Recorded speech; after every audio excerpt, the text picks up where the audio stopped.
अस्सलाम वालेकुम फ्रेंड्स।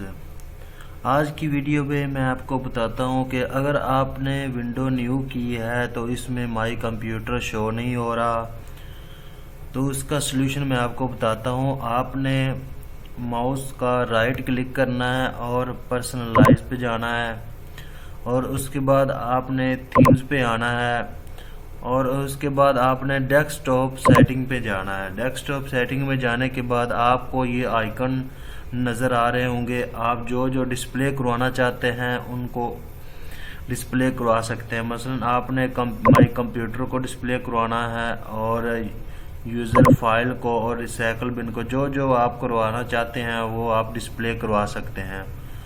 और मैं माई कंप्यूटर और यूज़र फाइल और रिसाइकल बिन को ओपन यानी कि डेस्कटॉप पे लाना चाहता हूँ, तो उसको मैं सिलेक्ट करूँगा और अप्लाई पे क्लिक कर दूँगा और ओके कर दूँगा।